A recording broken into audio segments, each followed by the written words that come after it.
So I hope that you all will forgive me for sitting for the Ask the Rabbi session. I am using a microphone to make sure that everyone can hear me. But since I've been doing a lot of standing and will do a lot of standing, this felt like a necessary. So we being streamed live at this point, or no? Yes. Yeah. Yes. So people can watch at home. Right. So starting out with a disclaimer, which is I have no idea what you all are going to ask me. And it is possible that you'll ask me something to which I don't know the answer or I'm a little fuzzy. And if so, I will look it up when we are done with the Chag and I will get back to you. But Okay. I have no fear in saying I don't know instead of trying to bluff my way through something, which I think is not a good practice. So let's do the long answer from what we did from last night.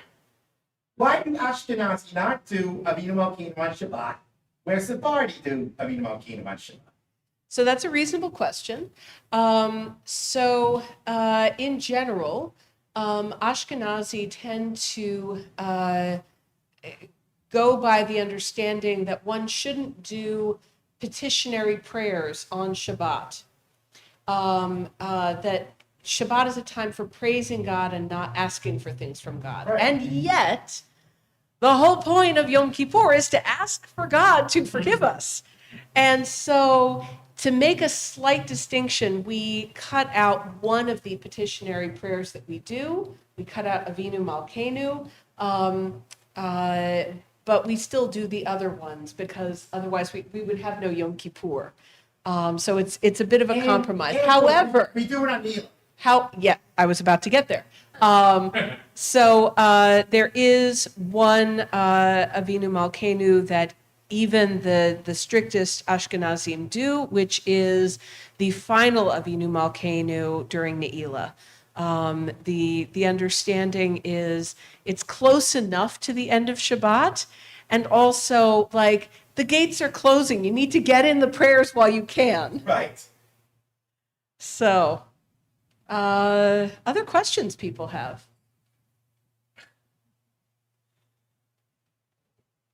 I'm going to ask. Please. Hashem, Okay. mainly the melody. Where does it? I mean, it's a kid's melody, basically. I mean, when you think, I think of it as kind of a kid's melody. No, in fact, it almost sounds like Three Blind Mice. A kid's melody? Okay. I never thought of that. So Kids. Kids. So the question was, where do we get some of the melodies, including Ashamnu? The sort of Ashamnu, Bagadnu. Where does this come from? So there was a pre-modern time where we reversed the thing that we normally do in terms of giving people credit. In the time of the Mishnah and the Talmud, you absolutely give credit to the person who said the thing, because the person who said the thing, it may be really important to know that it was this rabbi and not that rabbi if you're trying to figure out the right thing to do in a circumstance. But there was a long medieval period when we were living in cultures where it was considered hubris to take credit for creating something. And so a lot of the stuff that we have from the Middle Ages and into the early modern era is anonymous. And then we got into copyright law and we started giving people credit again. So with the tunes where we don't actually know where they come from, we say we got them from Sinai. It's a Misinai tune. So I think actually the cantor would be the best one to ask if that in particular is a Misinai tune, or if it's like, no, that was 1920, cantor so-and-so, But I think that is a much older one that's just in our kishkas. And, I think for some of our key prayers, you want something that is simple to chant so that from your earliest years, you can get into your bones that this is what you do. Yeah, great question. Yeah. You can kind of tell the difference between like that and one of these flowery, 19th century, that are built on. Right. You can definitely tell the ones that are influenced by German classical composers versus, yeah. So you had a hand up, Jeff. The installation, the speech that was made by the teacher, she did the earlier, and I noted that she had, sounded like she did some distinctive voice, almost like a European accent. She Europe or that's what it sounded like. No. She's American. Right. So the question was about my installation. Rabbi Sharon Cohen-Annisfeld, the president of Hebrew College, who is an amazing teacher, and who I've known since I was much younger. So no, she grew up in the States. She went to RRC when it was still unusual for a woman to go to rabbinical school, yeah, she is really extraordinary. Just when she was singing, her voice was so Yeah. great. Yeah. Something I couldn't pick the accent. No, Janice, So I have a question about the calendar please. here versus the diaspora versus Israel. Yes. So Rosh Hashanah here is 2 days. So this is the one weird thing about the Israeli calendar. So in general, we extend to 2 days holidays that are 1 day in Israel. And so, Pesach is 1 day shorter there. And that's also why we have 2 Seders, whereas in Israel you only have 1. However, when we came back from our first exile and the second temple was being erected, Jews had gotten used to having 2 days. And so they had a 2-day Rosh Hashanah, which they kept even in Israel. The rest of the holidays they went back to, if you're living in the land, you can drop that extra day.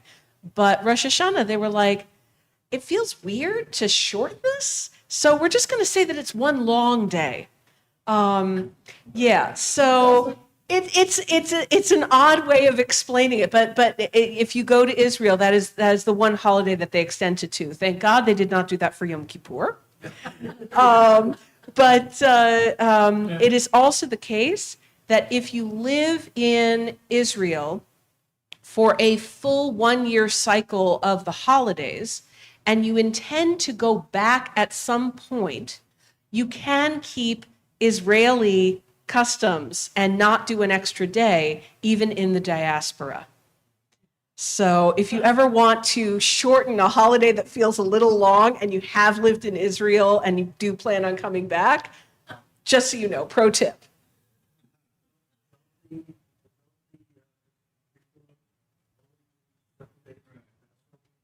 Yes, so the question was, do Reform Jews only do 7 days of Passover? Yes.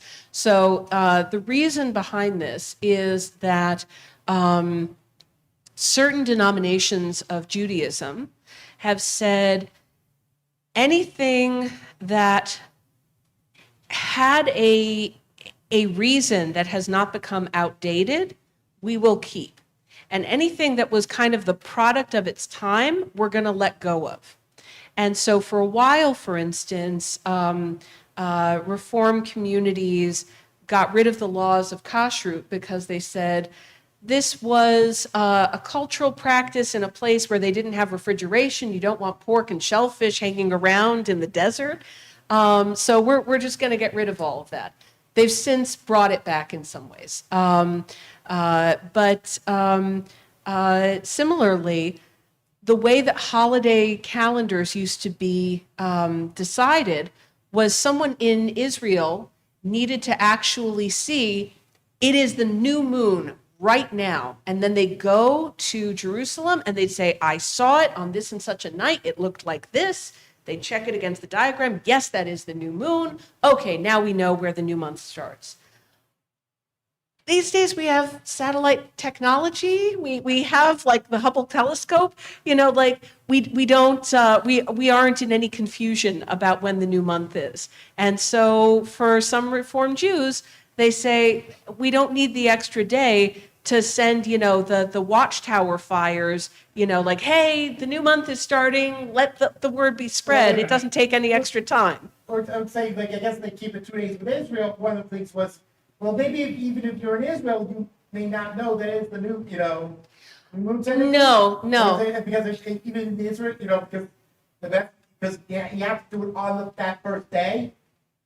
Whereas So for other parts no. of the- So for Rosh Hashanah, they kept it for 2 days, but that was a practice that they brought with them back from their That's first correct, exile. But for everything else, they keep it to 1 day in Okay. Israel. Yeah, Okay. yeah. Yes. Hanukkah's always 8 days. No matter where you are. Right. So Hanukkah is an 8-day holiday. Yeah, that is because of the miracle of the 8 nights. So that we don't need to change either way. Yeah. But Reform does only 1 day Rosh Hashanah, even though in Israel, it's No, I'm fairly sure too. Yeah. It depends, but I'm fairly sure too. Yeah. Get back to the Hanukkah. Yes. My understanding is that one of the things about Hanukkah, because we don't necessarily know if we're going to kill the world, if it was a reflection of the Sukkot that they didn't guess. But Sukkot in Israel is not 8 days. So Sukkot in Israel is 7 plus 1. You have the 7 days of Sukkot and you have Simchas Torah. And in the US, in the diaspora in general, that day of Simchas Torah is still the last day of Sukkot. In Israel, you go straight from Sukkot into Simchas Torah, but it doesn't overlap in that way. In other words, if the Simchas Torah is technically should be the answer, then they just do. Right, so they fold the 2 days Relate into to 1 one. day, whereas we But keep it we keep it as 2. Precise. The second day of Shani answer is the precise. Yeah. So, to quote one of my classmates, I did not go to rabbi school to do math. I mean, honestly, like in the style of Yom Kippur Confessions, I always got a C in math. So if I'm sitting down and calculating things carefully, I will still probably get things wrong. And this is why God created luachs, so that we can keep track of, like, someone who's better at math has figured this out. We'll just go by them. Okay. A couple of people asked me yesterday, while people are thinking of their next question, we have Yom Kippur on Shabbat, but Yom Kippur cannot be on a Friday or a Sunday. And so there's 2 reasons for this, one of which is explained in Midrash Rabbah, which is you get an extra soul on Shabbat. And you can't go directly from fasting and oppressing your soul to having an extra soul, or from an extra soul to, like, oppressing your soul. So in order to avoid the shock of that, you don't have it on the days next to it. I'm like, okay, that sounds pretty. I don't think that that's the real reason. A better reason, or a more practical reason, let's say, is Yom Kippur is a 25-hour day. Shabbat is a 25-hour day. If they're right next to each other, there is an hour of Shabbat on which you are torturing yourself and violating Shabbat, which is not okay. But if the two of them completely coincide, then you can say, this Shabbat, we're doing something very different for the whole of Shabbat. And so it gets rid of the That weirdness. sort of gets to, what about Tisha B'Av? Tisha B'Av, if the night of Av is Shabbat, it is, we observe it the following day, but then Tisha B'Av is a 25-hour day that starts. So Tisha B'Av can move, Can move, yeah. right. Yom Kippur cannot. Yes, obvious. Yeah. And Tisha B'Av, some people only fast until noon. It's not on the level of Yom Kippur. Yom Kippur is, one of the major holidays, whereas Tisha B'Av. Tisha B'Av, you get fast to Mincha, and then So yeah, an early Mincha. yeah, part of the reason for this is Yom Kippur is mentioned in the Torah. It is a deoraita from heaven festival or holiday, whereas Tisha B'Av is something that was only instituted by the later rabbis, and therefore it has a little more flexibility, and we can push it around a little bit. Yeah. Okay. The decision to count, how was the decision made, the number of days to count which work? Some of the days are 29, some have 2 days. That's a math question. Okay, so the question of how are the months calculated? So the problem is a lunar month is 28 and a quarter days, 28 and a half days. I'm not entirely sure. So that doesn't work out so well with the calendar. So we go on a 17-year cycle, putting in leap months when we need to so that it works out to the calendar year and we don't suddenly have Passover starting in midwinter. But we also need a little bit of stretch or flex in individual months. So some of them have 2 days of Rosh Chodesh and stretch to 29 days, and some of them are just 28. And the goal with that is over the course of 17 years, we're going to end up on the same solar date as when we started. And we're going to make sure that, for instance, Yom Kippur never falls on a Friday or a Sunday. And there's a couple of other things that need to be jiggered about in order to make it a full calendar year and to avoid conflicts with the holidays. I Yeah. remember it was 19, which they had 12 lunar regular lunar years and 7 leap months. What's that? 17, not 19. 17? Fairly sure. Yeah.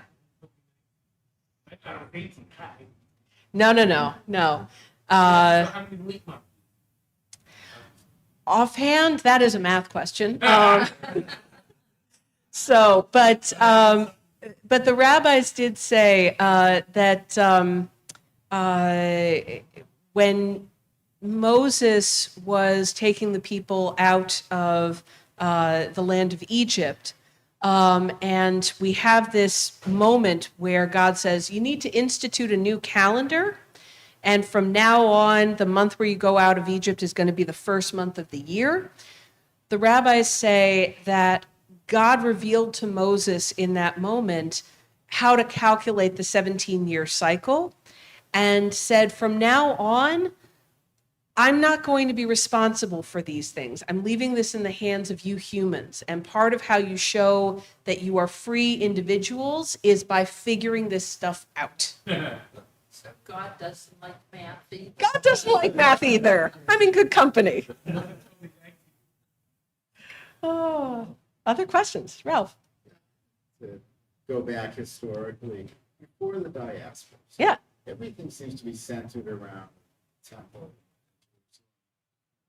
Regalim, but I'm sure these not everybody in the country shows up in Jerusalem.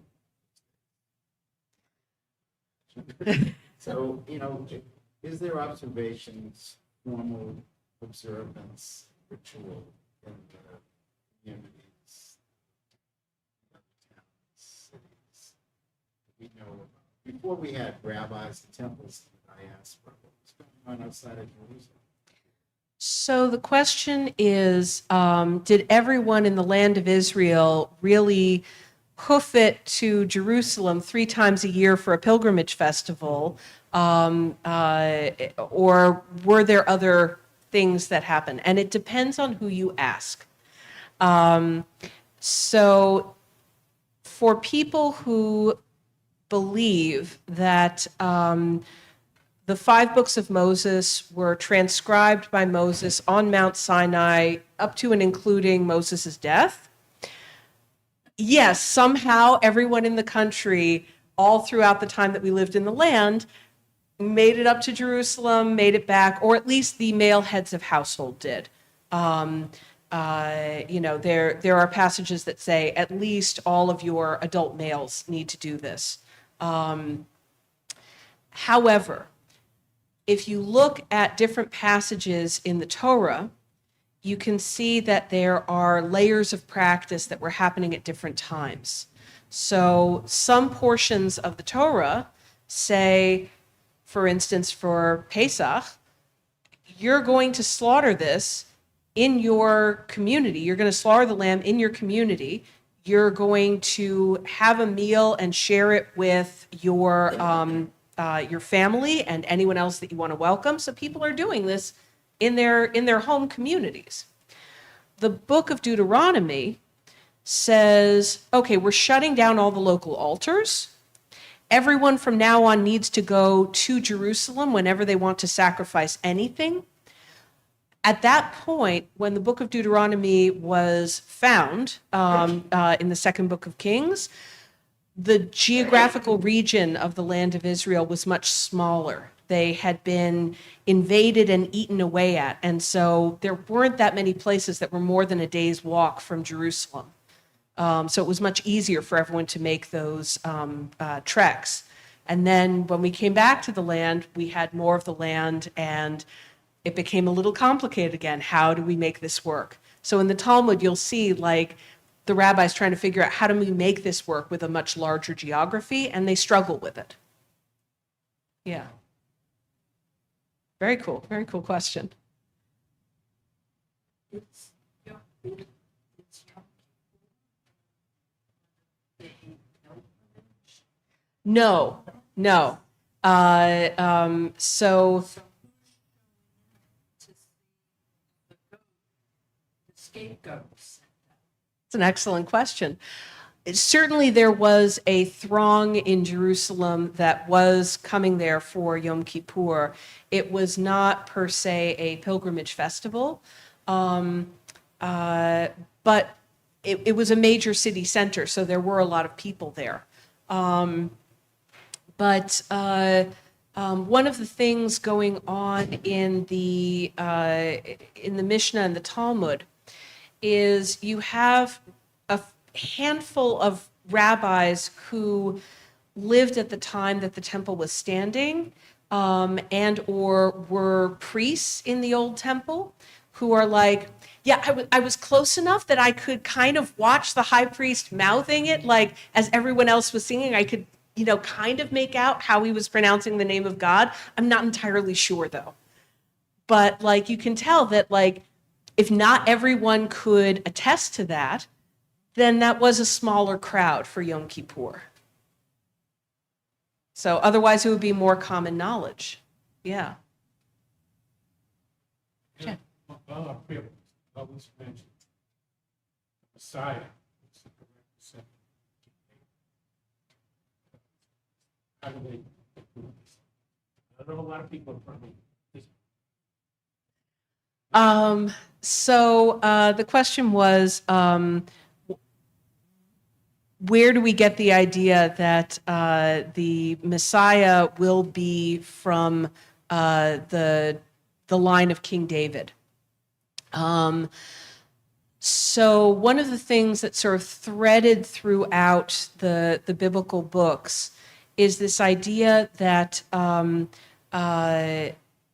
David's line and Solomon's line is the line of right rulership, and everyone else who has a claim to the throne does not have Israel's best interests in mind.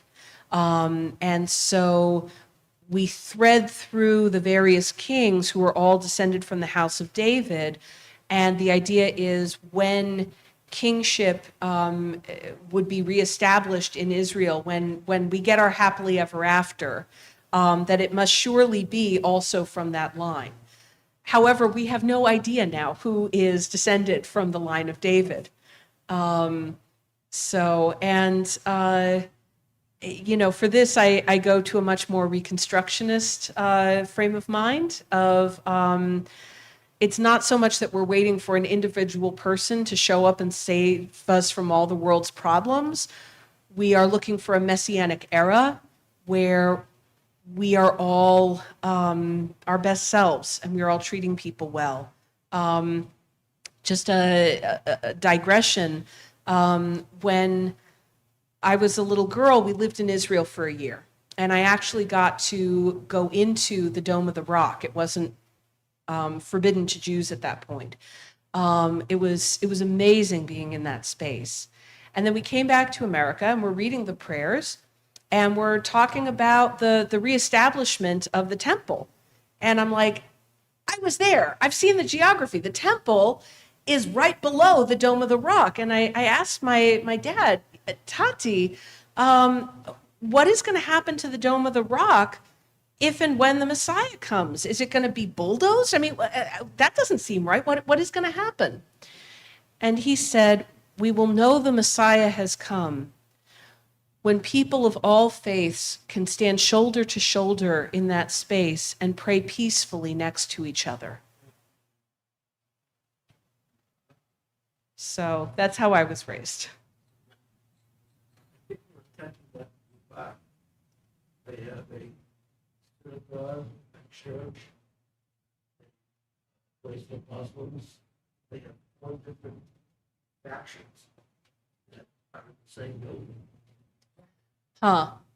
So in Dubai, you said, they have a house of worship for multiple faiths within one overall structure, which is also the case in a lot of hospitals and universities where you have a central worship space that is shared by different religions.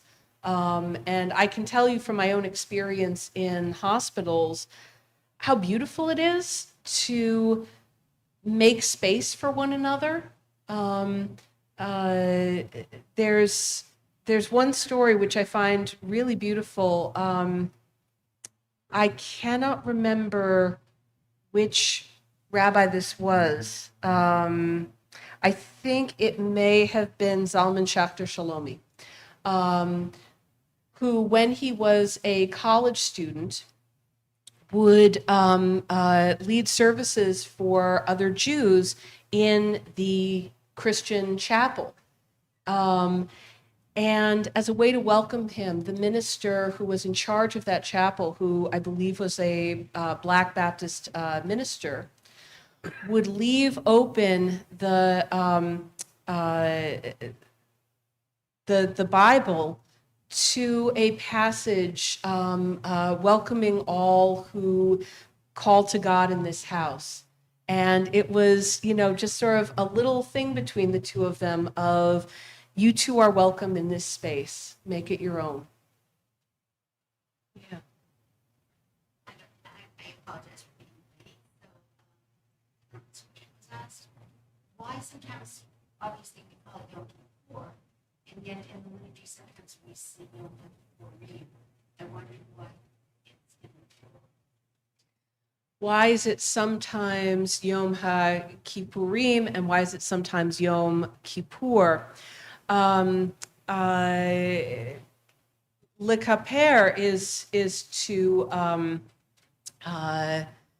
forgive us for our sins.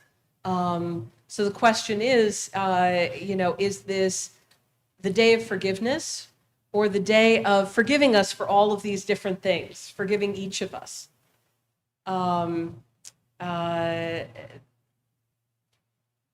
This is also I believe, no, I don't have it solid in my head and I don't want to accidentally say the wrong thing. So we'll leave it there.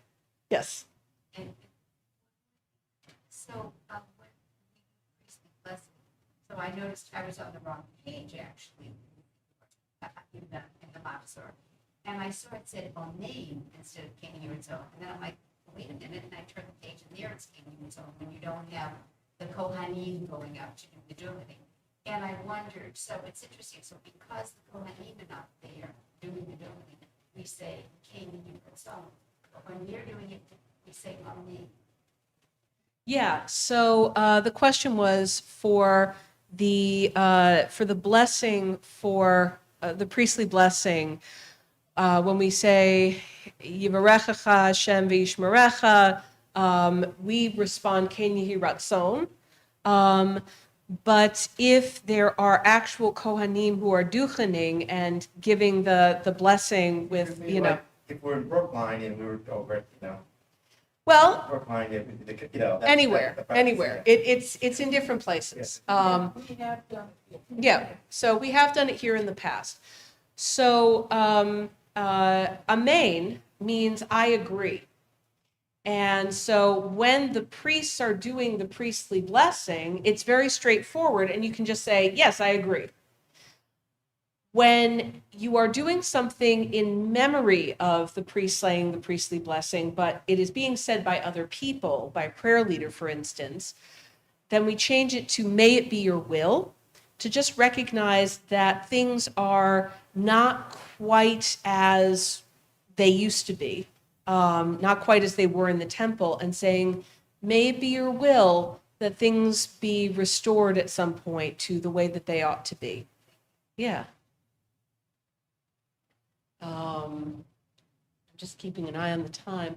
I will say one of the really special experiences of my life in Israel, when I did my rabbinical training there, I had a friend who was a Bat Kohen who would duchen for us in the mornings. And it was incredibly powerful to get the priestly blessing from a woman. It just totally changed how I felt receiving that. It's really special. We had a photographer who was one of the fellow students, and so I actually have a photograph of her with the prayer shawl that she had made over her head and her arms outstretched. It's just really incredible.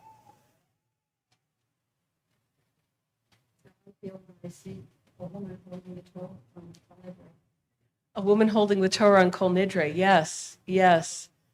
There's a great story. The first woman rabbi to be ordained and serve within Great Britain,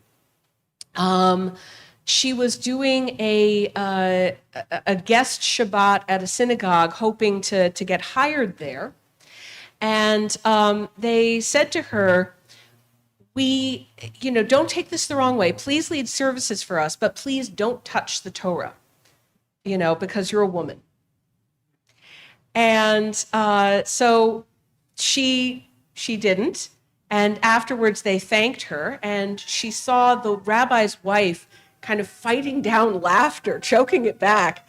And she went up to her afterwards and said, what's going on? And the woman said, in this space, we don't keep the Torahs here during the week. We take them home to the rabbi's house for safekeeping. Who do they think dusts around it?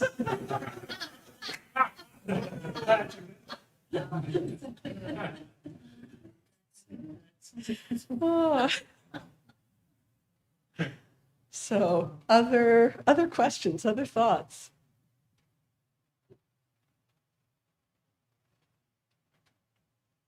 Oh, Nancy? It's not a question, do I have your permission to give a thought? You can give a thought, yeah. You said how powerful it was to be blessed that way.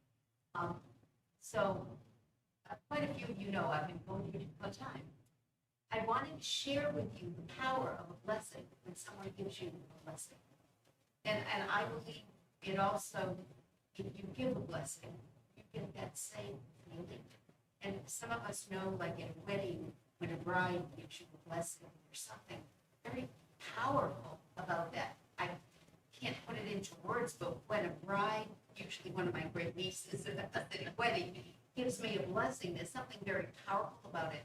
So my nieces were calling me to wish me a good yesterday, and it's a time of my husband's birthday now, and it's a difficult time for me. And one of my nieces said to me, I'm giving you a blessing. And she gave me this blessing that I should be strong and that everything will go just the way it's supposed to go, and everything will be, God will protect me. I don't even remember the words she said, but when I hung up, I felt blessed. I felt so blessed. And I don't know if we realize, myself included until now, how powerful it is to receive a blessing from someone that needs it, and how powerful it is to give a blessing when you really can. Yes, yes. Definitely, we should remember the power that we have to give blessings and to open ourselves up to fully receiving them. I have to say, learning to craft blessings sort of off the cuff was one of the hardest parts of my chaplaincy training, because it's so not something we do. We have a set liturgy. But, a lot of people in a hospital are expecting the chaplain to come in and give them a blessing. And it can be a little scary, but it's also really powerful to think like, oh, I have the power to send good wishes towards someone. Yeah. And my parents still, as those of you who were here for my installation saw, my parents still give both myself and my brother Friday night blessings or blessings for special occasions. And I'm never going to be too old for that. I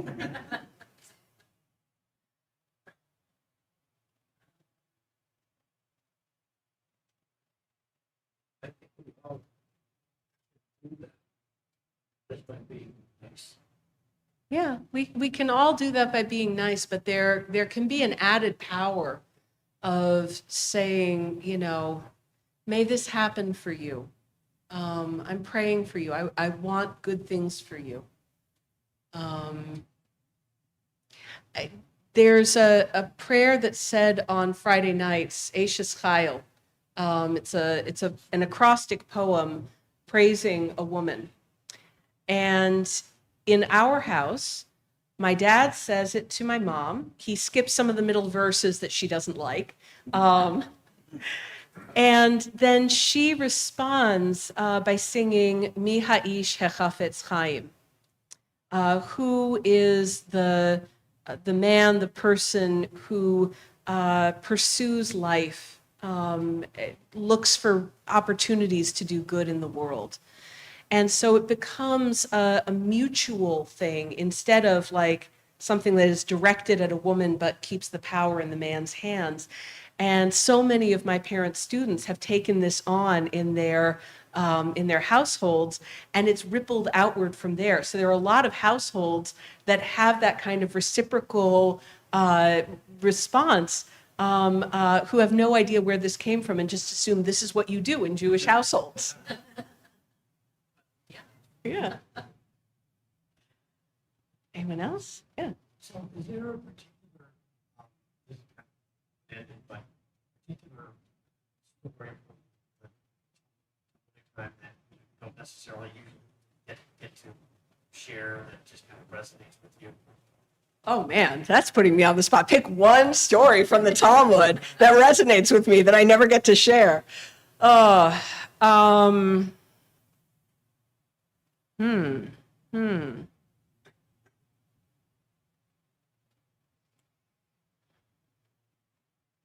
Haven't shared about. Yeah.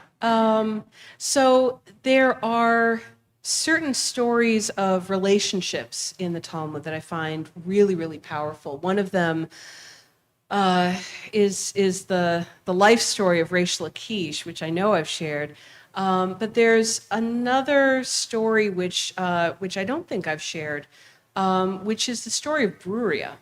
Bruria was the wife of Rabbi Meir, She was an incredibly knowledgeable woman in her own right. And there are several stories about her throughout the Talmud, one of which is actually quoted in the Machzor, which is her husband was praying for the death of some hooligans in their neighborhood. And she said, that's a terrible prayer. You should pray instead to kill the evil impulse in them and turn their hearts to good. And so he accepted that. But there's a moment where this student is reading quietly to himself, just in his own head, and she smacks him upside the head and says, you are not going to be able to remember what you read that way, and if you make a mistake, there'll be no one to hear and correct you. This is not how you do things.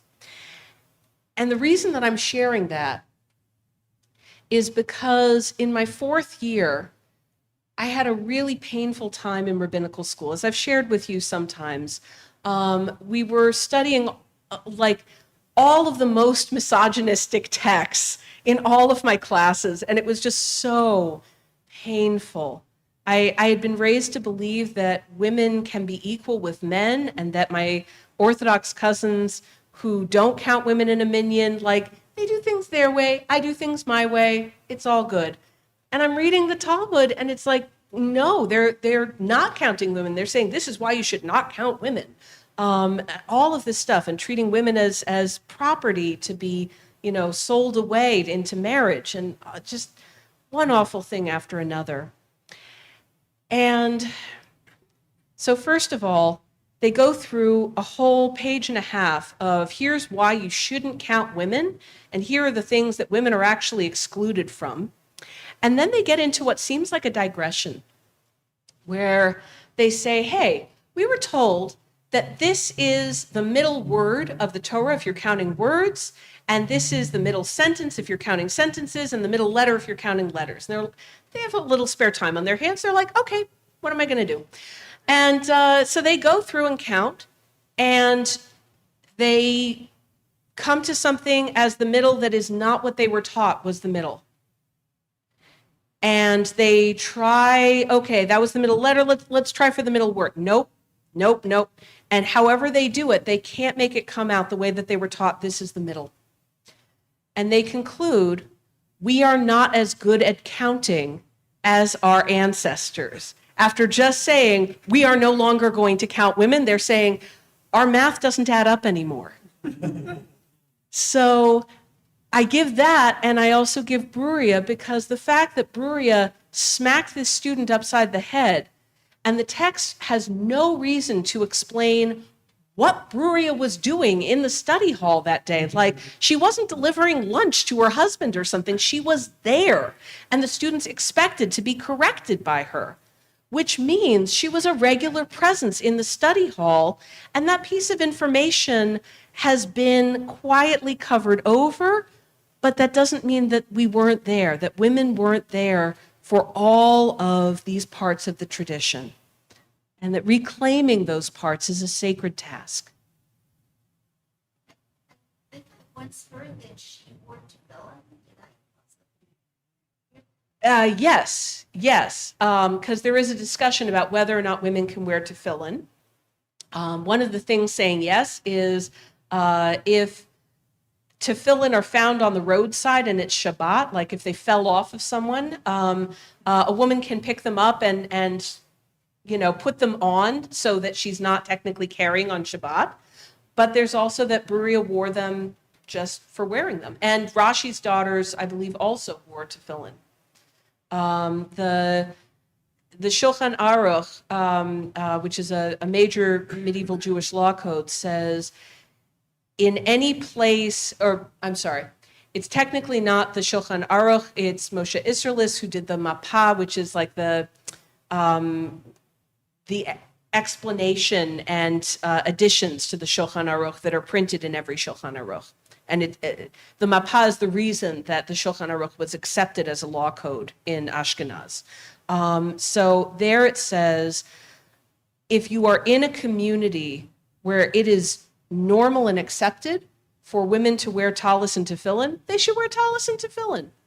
If you're in a community where this is not what you do, then there's too much of a chance that the woman is doing this out of self-aggrandizement rather than out of a genuine sense of prayer, and she shouldn't. But in any community where there's a critical mass of women who do this, they should just keep doing it. I remember reading that my first year of rabbinical school and just being blown away. How are we doing? We're doing okay. Any other questions?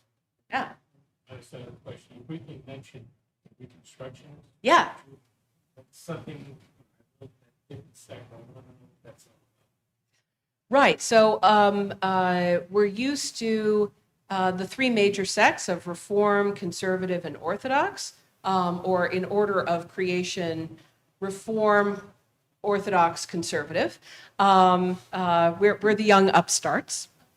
And in the mid 20th century, Mordecai Kaplan created Reconstructionism. He was teaching at JTS at the time, and he was coming up with this new theology, sort of questioning, are we actually the chosen people, and no one else is chosen?